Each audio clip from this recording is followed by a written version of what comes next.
Hey man, what's going on? It's your boy MDN Zane, man. I'm locked in with 9A Films. You dig? No cap. Our MDN Zane, what's going on, my boy? What's going on? Hey man, what the hell going, man? Shit, you know what I'm saying? I got my boy here. You know what I'm saying? I'm glad I got you here for the show. We can go ahead and make it a little entertaining for the people. All right, let's do it.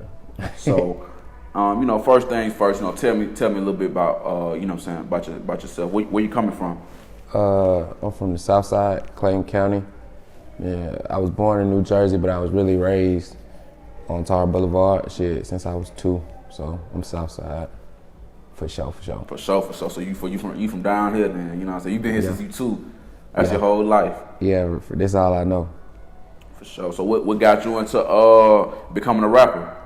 Well, shit, you know, it was really like, nigga always was doing music, like growing up and shit. You know, everybody, at one point in time, everybody thought they was gonna be a goddamn rapper watching 106 Park and shit, man. I just always loved music and shit, but I was actually a football player. And when I was in college, I graduated from Albany State. So when I was down there in college, I would host parties and shit.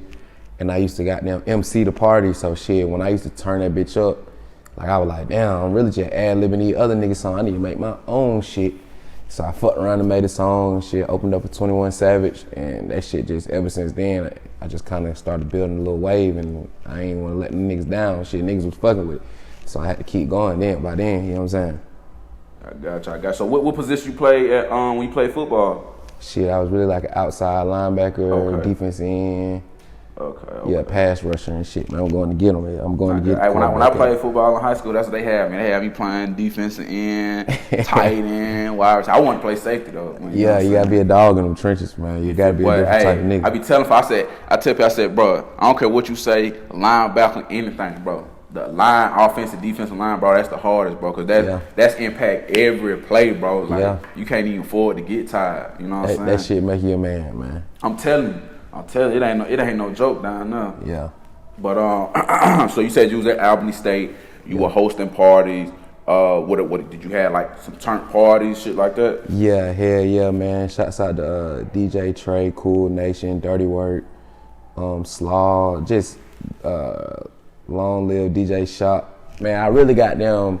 I had made MDN a promo team. It was some shit from on the South Side where I grew up. Me and my partners, my big brother started. He 9 years older than me, but they started that shit, man, growing up, watching my brother and shit. You know, you always look up to your big brother. Yeah. They was out here really goddamn playing football, playing basketball, but they was in the streets too, so they would beat niggas up at the skating ring on the weekends. But I just knew when it was my time, when I always wanted to go. So when I finally got to be, you know what I'm saying, build my own brand, I just put a little twist on that shit, went from $1 million nigga to $1 million networking.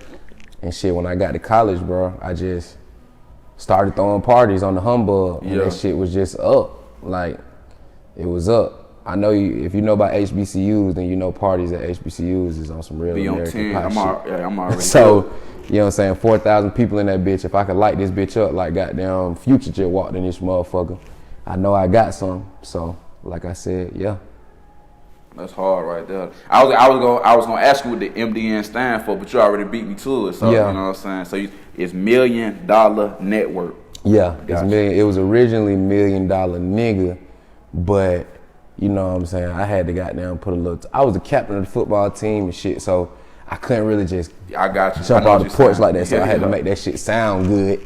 So we switched it to $1 Million Networking, bro, and now we got like the LLC and nonprofit organizations and all that type of shit. So, yeah. So you said you got a nonprofit going on, right? Yeah, we got a nonprofit and shit. So talk to me about the nonprofit. We do like back to school drives. We did the feed the homeless downtown around Christmas. Yeah, that shit be dope though, bro. Like we really just getting involved back into the community because that's really what I really wanted to do. You know what I'm saying? A lot of niggas on the South Side, everybody rapping, but ain't nobody doing shit for the South Side for real. So, you know what I'm saying? We really be going, and you know what I'm saying? We always D1 athletes and shit. So we got down, just go back and lead niggas, give them a little leadership, you know what I'm saying? Give them some goddamn words of encouragement that we ain't have. Yeah. Shit, if a nigga knew what I knew now, for sure, I'd be in the NFL or some shit. I be saying that, bro. I was like, bro, if I could like go back to my younger self and just like, you know what I'm saying, be like, hey bro, do this, do that, don't do that. I'd have been a millionaire at 18 on God. Facts, bro. Like that's one thing I say. Like when it comes to that whole football shit, like I'm over it now, but going through it at the time, bro, from having goddamn 25 offers and shit, you know what I'm saying? Like, just, bro, like, niggas was on top of the world, bro. You couldn't tell a nigga shit, man, on God. Like, you couldn't tell us shit, man. We goddamn went to the state championship 2 years in a row. Okay. Goddamn #1 defense in the state. Okay. Ranked in the nation and shit. I see you. You know what I'm saying? So niggas was goddamn going to play football on Friday night after the game. My boy Hefe, he calling goddamn Chad, got it, goddamn Brit Squad and shit. We at Mansion Elon after the game, after the playoff game, fucking that bitch up. You know what I'm saying? No cap. We fucking that bitch crazy up. Young niggas. Hell yeah. I feel it. You know what I'm saying? So I want you to describe, like, because you said you were a party promoter in high school. Yeah. Excuse me, not in high school, in college. Yeah. Describe one of your most craziest, like the most littest party you ever hosted or threw. So the most littest one I've ever thrown? Yeah.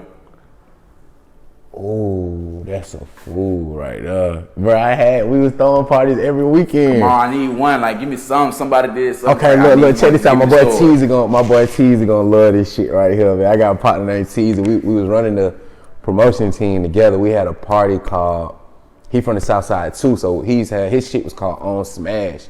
But he teamed up with me with the MDN shit, but his shit was always called On Smash. And we used to throw like House on Smash, but we threw Dollar Day. We threw a pool party on Smash, bro, at this shit called State Theater. And we took like, you know, the blow up pools, that'd be like 4 feet type shit. Nigga, we blew up like 4 of them bitches inside the building, had the pools inside the building. That bitch was swamped up. Niggas got the hen in that bitch, bro. Probably about 3,000 people in that bitch. Damn. But that was one of the biggest, so it's though. Deep in that hole then. Yeah, hell yeah, man. Nigga come from Valdosta, Fort Valley, the whole South Georgia family, bro. We had South Georgia on Smash. JD, Dirty Work, man. They still doing that shit to this day. You know what I'm saying? Dion, they're my folks. So that shit we still got that shit on Smash, man, to be honest. So, yeah.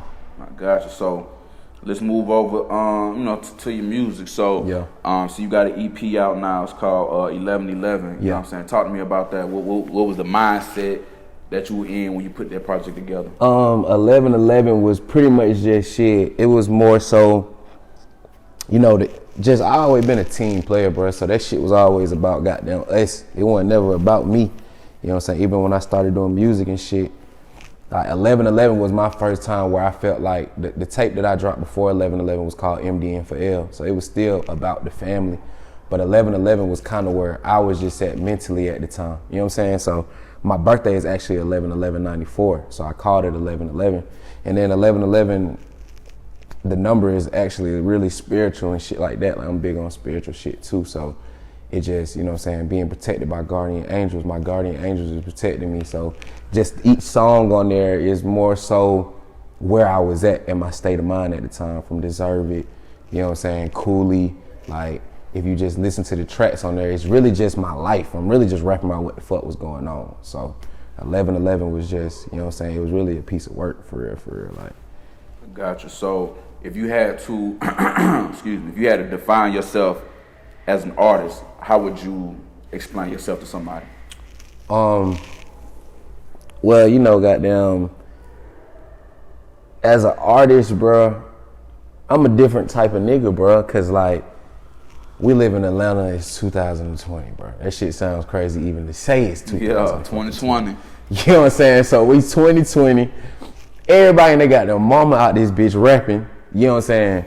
Ain't nobody talking about shit. Niggas don't got no credentials. Niggas ain't never been nowhere. They ain't never left the east side, never left the west side, ain't never left 75, 85, bro.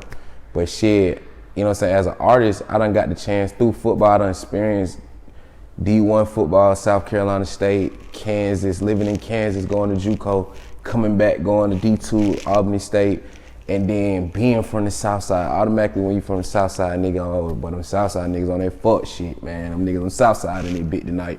You know what I'm saying? It's always just a negative outlook on that shit. I bring a positive outlook to this shit. You know what I'm saying? Like, marketable shit, nigga got degrees and shit. Nigga was corporate thugging for real. You know what I'm saying? We'll slap the shit at your ass in the business meeting if you talking wrong, but we in the business meaning with a suit and tie on, you feel me? Like real Nipsey Hussle, Master P shit, like that's my goal, that's what I'm striving for in this whole industry. So I just say I'm a different type of nigga. Like it's built, not bought, you know what I'm saying? And that shit gonna show. In the long run, niggas gonna respect this shit because they ain't got no choice. Gotcha. So what are some of your pet peeves as an artist? Pet peeves as an artist is bro, I done did so many shows and performances and shit, and like niggas get up on stage and niggas rap and they stand in one spot. No crowd engagement, no nothing. Like, and they get mad when don't nobody really fuck with their shit. But you know what I'm saying? Even for myself, a lot of people do know who I am, but a lot of people don't know who you are. Like, you gotta engage with folks. You gotta make these folks fuck with you for them to fuck with your music. So whatever you rapping about, whatever you got them living and shit in this music, you gotta stand on that shit. So my pet peeve is y'all niggas rapping about a whole bunch of shit.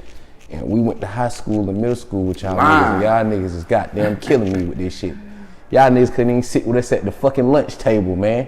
Y'all, you know what I'm saying? Like, we wasn't even passing y'all niggas ball. They was book nerds in school, but then that's what I'm saying, bro. They turned to, they the biggest gangsters in the that's world. what I'm saying, bro. So, you know, like, that's my pet peeve, you know what I'm saying, is, you know, just be yourself, bro. People gonna fuck with your music when you just talking about what the fuck is really going on, nigga. Like, if you got a job, nigga, rap about your fucking punk ass manager, bro. You feel me? Like, that's how I feel about that shit. Talk about you in the trap, ain't you know no what I'm saying? I mean, but don't get me wrong, nigga. I got a job and we getting this shit out the streets too. You see what I'm saying? But nigga, respect that shit, bro, cause I ain't just be yourself, bro. Just be yourself, bro. That's my pet peeve. Is all artists, singers, I don't give a fuck who you is. I don't give a fuck what you do. Just be yourself. Niggas gonna fuck with you cause it's genuine. So that's my pet peeve.